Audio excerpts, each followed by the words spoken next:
je suis dans une assemblée assez rare où je ne suis pas beaucoup, au milieu de beaucoup de journalistes qui sont de la presse et qui sont de la presse francophone qui se réunissent à Dakar. Et vous savez que parfois, le chercheur que je suis, soit je pose des questions ou je lance quelque chose qui peut-être pourra pousser à la réflexion. La chose est la suivante. Nous sommes en train de parler de médias. Médias francophones, médias pour la paix. Quand on dit médias, médium, médias, donc ce qui permet de transmettre un message, en tout cas le moyen par lequel nous transmettons ces messages. Moi, je pensais à un certain médium qui est le médium des médias que vous êtes, dans cet espace francophone, qui est la langue française. Sur 2 points. Premièrement, la question du traitement médiatique de certaines religions et de certaines catégories de population dans les pays du Nord. Parce qu'on a beaucoup parlé des problèmes qui existaient dans les pays du Sud, alors que le traitement médiatique de questions très sensibles comme la religion est tellement problématique dans les pays du Nord. Je prends par exemple le traitement médiatique de l'islam en Europe, de manière générale, et dans un pays que je connais le mieux, en France, où de la même manière qu'on promeut les valeurs de liberté, de démocratie, de liberté et de respect, il y a des chaînes qui sont dans une posture complètement ostentatoire à l'égard de certaines minorités religieuses, à l'égard de certaines populations.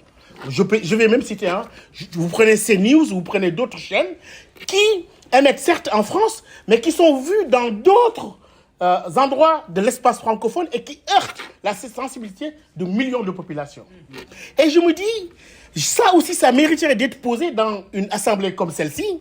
Le traitement médiatique des minorités africaines, des minorités musulmanes, notamment en France, qui est complètement ostentatoire, qui est contraire à l'esprit de responsabilité dont on a parlé tout à l'heure là-bas. Et je me dis, quand on parle d'alternative, on ne fait pas attention en fait, est-ce qu'on ne pourrait pas regarder ça autrement?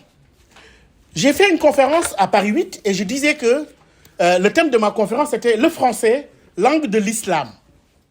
Et tout le monde a sauté. Pourquoi? Comment le français est une des langues de l'islam? Je dis d'abord, la France est un pays qui a plus de musulmans que la Jordanie, la Mauritanie, mais aussi, je sais pas, le Koweït et d'autres. Et qu'aujourd'hui, la provocation était poussée au plus loin. Si aujourd'hui, les pays étaient représentés par nombre de sièges à l'organisation de la conférence islamique, la France aurait plus de sièges que la Mauritanie, que le Koweït et aussi d'autres pays comme la Jordanie. Et je me dis, pourquoi on ne saisit pas cette chance unique d'avoir une langue qui est une langue européenne, mais qui est une langue de l'islam? Pourquoi je dis que le français est une langue de l'islam? 258 millions de francophones musulmans. Ici, dans nos pays, la population jeune, à peu près, est scolarisée. On peut aller jusqu'à 70% qui apprennent la religion musulmane via la langue française. Donc, au lieu de verser dans un traitement complètement ostentatoire et négatif de l'islam, qui fait partie de l'Europe et de l'identité de l'Europe, je disais très souvent que l'Europe doit assumer son statut de creuset et considérer la présence musulmane non pas comme une menace, mais comme une chance pour le dialogue. De ce point de vue, le français, comme langue de l'islam, est une opportunité pour l'islam et pour le monde francophone de se saisir de cette langue-là pour promouvoir les discours qui sont les plus tolérants, les discours alternatifs qui parlent de paix, qui parlent d'amour, etc., au lieu de verser dans un traitement ostentatoire, en tout cas assez négatif, de la religion musulmane et qui heurte la sensibilité de pas mal de musulmans. Je le dis parce qu'on a assez parlé de la question de la liberté d'expression dans les pays du Sud. Je pense que nous sommes et que la francophonie n'est pas seulement la francophonie du Nord. Il faut que la francophonie du Sud dise à celle du Nord aussi ce qu'elle pense.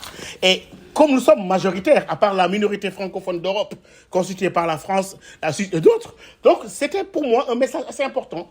Comment réfléchir de sorte que dans cet espace francophone, votre médium, qui est la langue française, puisse servir de moyen de transmission de valeurs partagées, de valeurs de paix, de valeurs d'harmonie, d'amour, si j'ose dire, pour que véritablement cette communauté de langues et cette présence musulmane en Europe ne soit pas perçue comme une menace, mais comme une opportunité de dialogue à travers la langue française, qui est une des langues les plus importantes de l'islam aujourd'hui.